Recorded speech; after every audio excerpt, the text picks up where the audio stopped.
So eto mga Lodi, update tayo dito sa Whalefin app kasi maraming mga question nakita ko dun sa last na video ko about paano i-transfer sa Binance, paano yung Red Packet, okay, paano i-transfer sa'yo para bayaran mo lang ako ng Gcash. Pwede din ganun, okay? Pero i-check muna natin paano dito sa application. So nasa Lite tayo, okay? Kung gusto mo ng Pro, pwede mong palitan yan. So, magiging Pro. Ganun lang. Pero, sa Lite tayo. Ayan. So, dito makikita mo yung fixed earn. Pag pupunta ka dito sa fixed earn, nakita mo yung fixed earn balance ko dito is 6,386. Pero, hindi yan pwede matransfer kasi nakalagay siya sa fixed. Iniligay ko doon para mag-earn siya. So, makita mo dito yung accumulated interest niya. Pag pupunta ka ng wallet, okay, dito mo na makikita yung magkano yung pwede mong ma-withdraw or may pasa sa iba or may pasa sa Binance. So, tandaan natin pag pinag-usapan natin ng withdrawal, kailangan mo na verified yung account mo. So, ang available balance na pwede yung ipasa is 30 pesos. So, 30 pesos lang. So, ngayon, pag-usapan natin yung paano natin ipasa sa iba. So, punta ka dito sa my wallet, tapos, i-click mo lang yung transfer. Merong mga option yan. Katulad ng sinasabi ng isang kasama natin na mag-transfer na lang daw. So, meron silang balance. Hindi pa nila matransfer sa Gcash kasi nga, inaayos pa lang yung withdrawal sa mga e-wallets. Pag hindi kayo makapaghintay, pwede yung gawin yun. I-send mo sa kanila yung QR code mo. Tapos, pwede lang i-send yung magkano yung BTC nila or magkano yung i-transfer nila sa'yo para bayaran mo sa Gcash. Pero di nyo ba alam na maganda itong Whalefin application? Yung mga 300, 200, ilagay nyo sa fixed interest or dagdagan nyo para magka-interest. Kasi darating, yung update nila, magkakaroon na tayo ng withdrawal papunta sa Gcash natin. Ibig sabihin, madali na lang. Antay lang tayo ng konti. Kung gusto mo mag-send to, wala dito sa referral mo, ang gagawin mo lang, kunin mo yung phone number niya or email niya, dapat verified yung pagkukuhanan mo. Na-verify yung email niya, na-verify yung phone number niya, or iscan mo yung kanyang QR code kasi may QR code yan eh. Eto, isisend nila, pag na-receive mo na, iscan mo lang. Pag i-click mo yan, o i-scan niya yung QR code. Tapos once na-scan, pwede mo nang i-send yung BTC or any coins na meron ka. Wala namang fee yun. Pero pag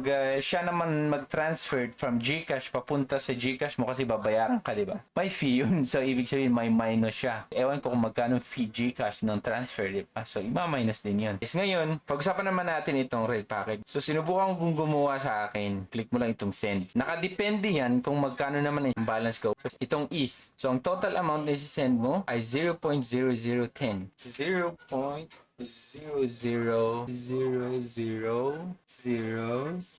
Ngayon, ilang tao naman ang gusto mong gagamit dun sa code mo? Sabihin nating dalawa o dalawang tao lang. Once na may gumamit dun sa code mo ng 2 beses, naubos na yun. So, ito yung code mo, pwede mo siyang palitan. So, ngayon, isasend mo na sa taong kakilala mo or sa mga subscribers mo. Kaya meron kayo nakakitang post sa Facebook na palitan tayo ng code dun sa Red Packet. Kasi nga, okay, pag ginamit yung code mo, tapos inilagay mo lahat, tapos pang 2 tao lang, ibig sabihin mas malaki yung makukuha nila. Pero may mga iba kasi, katulad ng ginawa ko, gumawa ko ng pang 600 na tao. Ginamit ko ng isa. Pero matatanggap mo, wala pang piso. Parang nakadepende kasi dun sa balance mo. Yung BTC na balance ko nung ginawa ko ito is 0.0002. Ano ba ang 0.002? 0.0002. So yan is 398 pesos. 398 pesos, hahatiin yan ng 600 na tao. I-distribute yan yung Whalefin sa mga 600 na tao. So, ibig sabihin, mahati-hati yan. So, kung mas malaki yung balance ko sa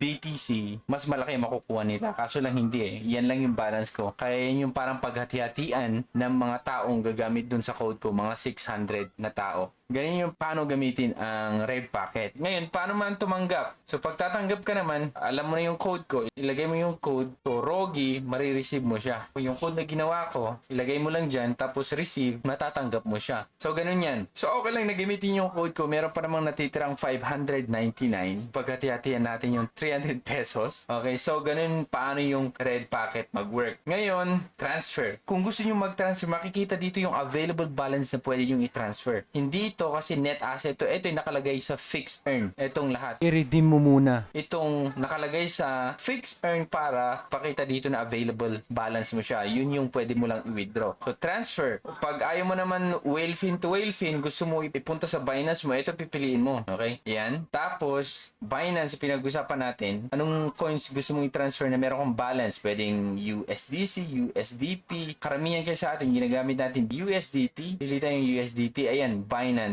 kung gusto niyo mag-transfer sa Binance, lagi niyo i-choose ito, BSC. Ilagay niyo lang dito yung address ng BSC. Kunin yung address na USDT sa Binance. Gets? Pakita ko sa inyo. So, dito tayo sa Binance. Dito, nakalagin tayo sa Binance. Click niyo lang deposit, tapos crypto deposit tayo. Crypto deposit. Ngayon, ano yung deposit natin? USDT na coin. Piliin nyo ito. Ito, USDT na coin. Tapos pipili ka ng network. Ito, BSC. Okay? Choose nyo yan. Tapos i-copy nyo siya. Punta kayo dun sa dito. Tapos i-paste nyo yung address. So, yan yung address. Or pwede nyo namang i-scan. I-scan nyo lang ganyan. Kunin nyo yung phone nyo. Nakasaksak kasi yung phone ko matatanggal. Pero pag kukunin nyo yung phone nyo, i-click nyo yung scan na to. Parang ganyan. So, i-scan niya. Itutok nyo lang siya dun sa dito, banda. Click nyo ganyan para ma-scan siya. Itutok nyo yung phone nyo ganyan. Dito sa may. I-scan nyo lang ito. Tapos makukuha na yung address. Kung ayaw nyo i-copy, pwedeng i-scan nyo din. Tapos, pag nilagay mo na amount, pagkano i-transfer mo. So, ang minimum is 2 USDT. Ngayon, kung wala kang 2 USDT, mag-fail yan. So ito, please review and confirm your transfer details. To ensure the safety of your asset, Whalefin will review your withdrawal request and approve within 24 hours. Hindi ko pa alam to kung talagang kailangan mo mag-wait ng 24 hours. Pag mag-withdraw ka, hindi ko pa kasi ginawa, i-approve yan after 24 hours. So yan, ganun ang mag-transfer sa mga crypto exchanges. So kung bank transfer, mataas kasi yung fee. Alam ko naman, wala din sa inyo may gusto. Pero huwag kayo mag-alala kasi nga yung update nila automatic na to na pwede na natin may transfer itong mga crypto asset natin papunta sa Gcash or Coins.ph. Yan yung parang inaayos nila sa ngayon. So, ilagay nyo muna dyan, steady nyo muna yung mga balance nyo dyan, okay? Ilagay nyo dun sa fixed earn, dagdagan nyo, ilagay nyo sa fixed earn kasi nga, nagkaka-earn din siya. At pagdating nun, yung update nila, pwede na tayo mag-transfer, mag-withdraw papunta sa Gcash natin. So, yung mga taong gusto talagang i-transfer yung kanilang balance, okay? Makikita nyo dito yung available balance nyo. Pag i-open nyo, makita yung available balance nyo dyan. For example, ako, gusto kong i-transfer itong 30 sa ibang Whalefin account para babayaran na lang ako ng Gcash. Pwede naman, 30 pesos. So, ganun lang guys. Kaya kung hindi ka pa nakapag-download ng Whalefin application, mag-download ka na. Kasi ito, magandang gamit to sa atin. Kasi nga, direct na to sa Gcash pag katapos ng update nila. At hindi na natin kailangan na P2P or transfer pa sa Binance, convert mo sa USDT tapos transfer sa Gcash. Hindi na. So, ginagawa nila ng paraan para mapadali yung buhay natin. Okay? Para ma-convert natin yung mga coins natin. Pwedeng SLP. Kung meron kang SLP, Shiba Inu, Dashcoin, meron iba't ibang coins na pwede mo siyang ma-convert. Dumadami pa yan. Okay? Yung mga sikat na coin nandito. SLP, meron din yan. So, guys, yun lang ang ating update dito sa Whalefin application. Ako si Trogi and see you on my next video. Bye!